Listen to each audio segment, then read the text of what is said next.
Նախորդին գիշերը լարված է անցել նաև Գյումրիում թատերական հրապարակում նախատեսված հանրահավաքին միջամտել են ոստիկանները։ Վերջիններս ցույցի մասնակիցներին բերման են ենթարկել ոստիկանության Մուշի ու Կումայրիի բաժանմունքներ։ Նրանց շարքերում են եղել Եղիշե Շարյանը, Սախարովի անվան մարդու իրավունքների պաշտպանության գրասենյակի Շիրակի մարզային կառույցի պատասխանատու Սեյրան Մարտիրոսյանը, Կարեն Ավագյանը, Ղարիբ Հարությունյանը, Արմեն Ներսիսյանը եւ այլք։ Հիշեցնենք, որ գյումրեցի երիտասարդներն արդեն մի քանի օր թատերական հրապարակում ակցիաներ են անցկացնում ի պաշտպանություն պարեկապահական ծառայության գնդի տարածքը գրաված Սասնա ծռեր զինված խմբի։ Նաև իրենց բողոքն են արտահայտում այս օրերին իրականացվող զանգվածային ձերբակալությունների դեմ։ Նշենք, որ գիշերը Գյումրիում բոլոր ձերբակալվածներն ազատ են արձակվել։ Ինչու՞ արեին պերմանент։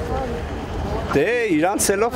ոստիկանի պահանջը չկատարելու համաձայնության բայց բնականաբար ես ասեցի որ նման պահանջ չի եղել ցանկացած ոստիկանի պահանջ կատարել ես կրեցի որ մենք չենք ենթարկվում որևէ աբորինի պահանջի